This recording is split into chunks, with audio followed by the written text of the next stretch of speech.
beautiful little trees.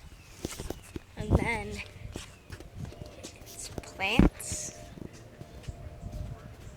or what plants are these?